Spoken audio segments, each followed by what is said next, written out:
To Be Like Jesus, written by Ellen G. White. While we seek supplies of grace through the dear Redeemer's name, show thy reconciling face, take away the sin and shame. From our worldly care set free, may we rest this day in thee. From our worldly care set free, may we rest this day in thee. The Day That God Made Holy, May 27th. Good works continue on the Sabbath. For this reason, the Jews persecuted Jesus and sought to kill him, because he had done these things on the Sabbath. But Jesus answered them, My Father has been working until now, and I have been working. John 5, verses 16 and 17.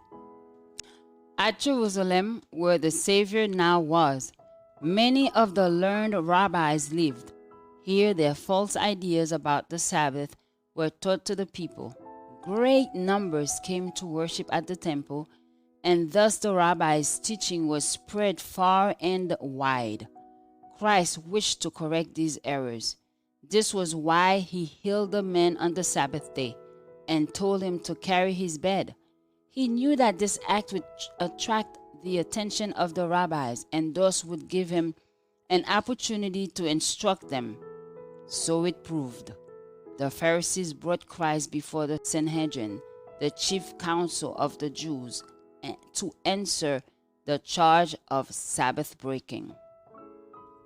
The Savior declared that his action was in harmony with the Sabbath law. It was in harmony with the will and the work of God. My Father worketh hitherto, he said, and I work. God works continually in sustaining every living thing. Was his work to cease upon the Sabbath day? Should God forbid the sun to fulfill its office on the Sabbath? Should he cut off its rays from warming the earth and nourishing vegetation? Should the brooks stay from watering the fields, and the waves of the sea still their ebbing and flowing? Must the wheat and maize stop growing, and the trees and flowers put forth no bud or blossom on the Sabbath? Then people would miss the fruits of the earth and the blessings that sustains their life. Nature must continue its work, or mortals would die. And they also have a work to do in this day. The necessities of life must be attended to. The sick must be cared for. The wants of the needy must be supplied. God does not desire his creatures to suffer an hour's pain that may be relieved on the Sabbath or any other day. Heaven's work never ceases, and we should never rest from doing good. Our own work the law forbids us to do on the rest day of the Lord. The toil for a livelihood must cease. No labor for worldly pleasure or profit is lawful upon that day. But the Sabbath is not to be spent in useless inactivity. As God ceased from his labor of creating and rested upon the Sabbath, so we are to rest.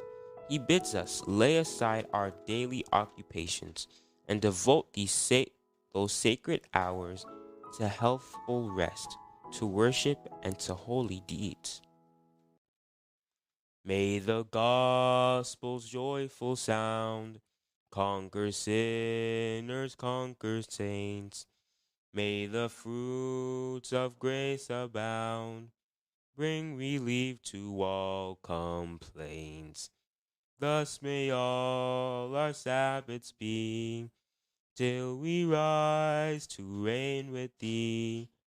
Thus may all our Sabbaths be, till we rise to reign with thee. Join us tomorrow for another devotional reading by God's grace. The Lord your God will set you high above all the nations of the world. You'll experience all these blessings if you obey the Lord your God.